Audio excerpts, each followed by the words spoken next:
Good morning students. हम discuss कर रहे थे डायपोल की एप्लीकेशंस के ऊपर कि डायपोल क्या होता है और कहाँ कौन कौन सी इसकी एप्लीकेशन है। तो उसमें हमने दो एप्लीकेशन कर ली थी, एक एक्सियल लाइन पे इलेक्ट्रिक फील्ड निकाल लिया था और सेकेंडली हमने इक्वेटोरियल लाइन पे निकाल लिया था। अब उन दोनों को मिला के एक थर्ड केस बनाया गया है जिसको नाम दिया गया है electric field intensity at any point जो ना एक्सियल पे हो ना इक्वेटोरियल पे हो due to a short electric dipole. एक एक्सियल लाइन था यानी फ्रंट में थी, अगर एक्सिस के ऊपर थी डायपोल की तो एक्सियल लाइन था, उसके ऊपर परपेंडिकुलर थी तो इक्वेटोरियल लाइन था। तो आज इन दोनों को इसने कहा कि ऐसा कोई केस है, कहीं भी कोई पॉइंट है उस पर आपने निकालनी है एट एनी पॉइंट। तो ए बी में कोई डायपोल ले लेता हूँ, नेगेटिव चार्ज है पॉजिटिव चार्ज है। तो यहाँ पर हम देख रहे हैं कि ये कहीं पर कोई पॉइंट कंसिडर कर लेते हैं जहाँ पर हमने वैल्यूज निकालनी इलेक्ट्रिक फील्ड की। यहाँ पर कर लिया पॉइंट जो ना तो एक्सियल को रिप्रेजेंट करे, यहाँ पर होता है एक्सियल हो जाती है, इसके परपेंडिकुलर होता है इक्वेटोरियल हो जाती है, लेकिन ये एट एनीवेयर कहीं पर पॉइंट है। तो यहाँ पर हम देखते हैं ये सेंटर ऑफ डायपोल हो गया, O is the centre of dipole. तो यहाँ पर जो डायपोल मोमेंटम है, जो डायपोल मोमेंट है उसकी डायरेक्शन तो ये है आपका पी। तो ये मैग्नीट्यूड ऑफ जो डायपोल मोमेंटम है ये can be resolve into two components, ये दो भागों में रिजोल्व हो जाता है। एक तो अलोंग दिस और दूसरा फिर ये अलोंग दिस, इस तरह से दो भागों में रिजोल्व हो जाता है मोमेंटम। ये आपने +1 में पढ़ाई है।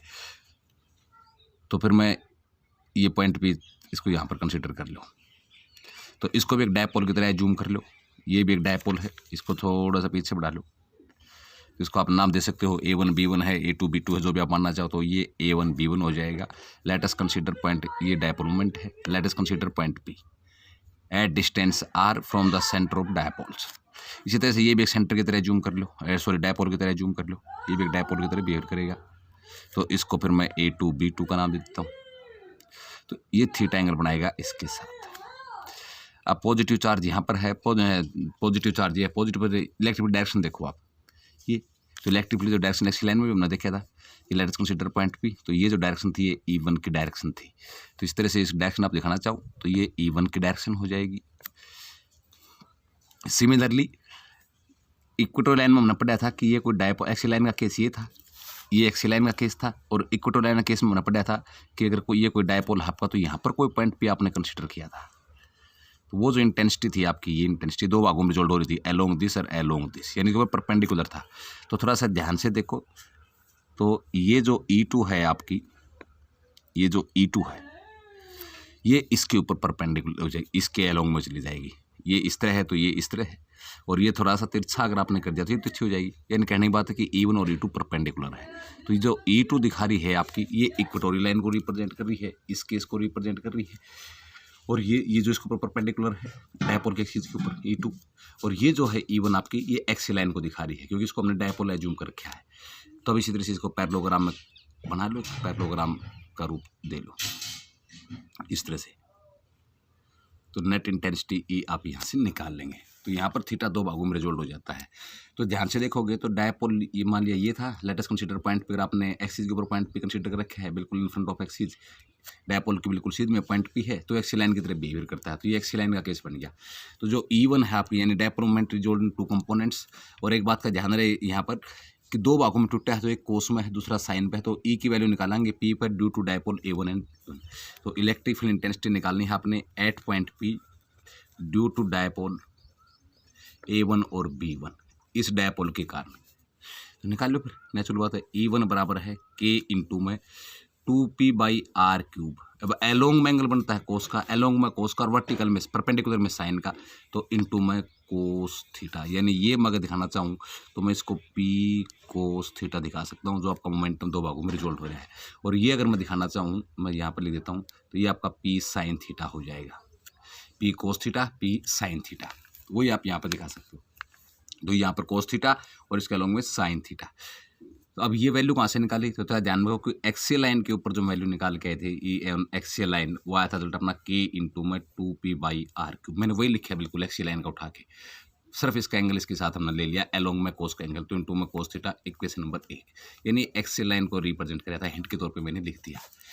सिमिलरली अब दूसरा केस अगर हम करते हैं, यानी E2 की वैल्यू, E की वैल्यू निकालते हैं at P due to dipole A2 और B2, A2 B2 के कारण। इसके ऊपर ये परपेंडिकुलर होगी, तो फिर हम वैल्यूज लेंगे कि E2 जो है आपकी, तो K इंटू में E1 E2 पे परपेंडिकुलर है, तो पहले E2 की वैल्यू निकाल लो, तो K इंटू में P/R³ इंटू में कोस थीटा। डायपोल के एक जो परपेंडिकुलर हो इक्वेटोरियल बोलते हैं, तो ये आपका डायपोल है आपका। तो इसका मतलब ये हुआ कि ये इक्वेटोरियल लाइन को दिखाएगा। अरे इक्वेटोरियल लाइन में कल हमने रिजल्ट डिस्कस किया था, कितना था आपका इक्वेटोरियल लाइन का जो रिजल्ट था, यहाँ पर कोई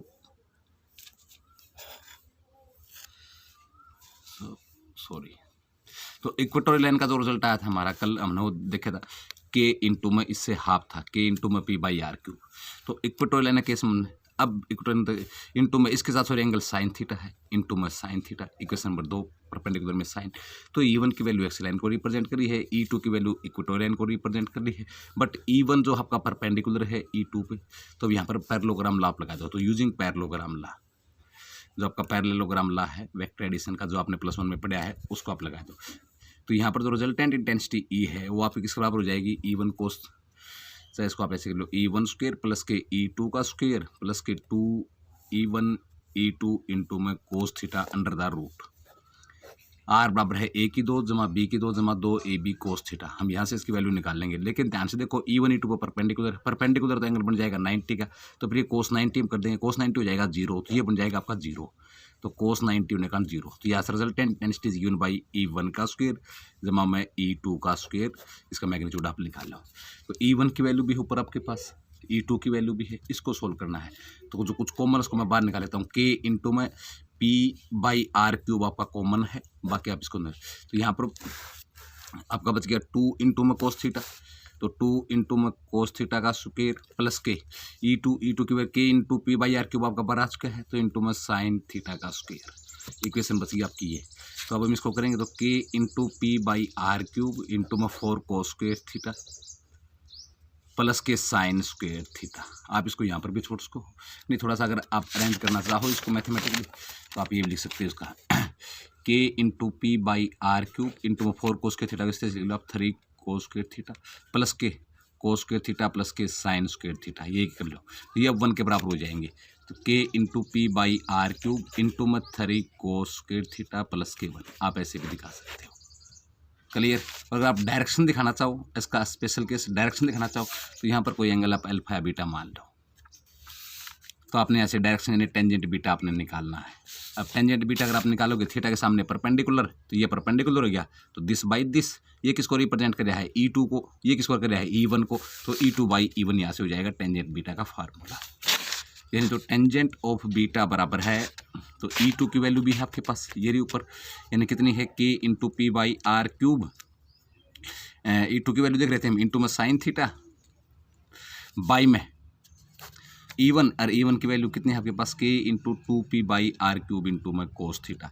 कुछ ये कैंसिल आउट भी हो जाएंगे, P से P, R³ से R³, तो sine theta by 2 cos theta, लेकिन साइन बाई कोस टेंजेंट हो गया, तो ये बन गया 1/2 टेंजेंट थीटा।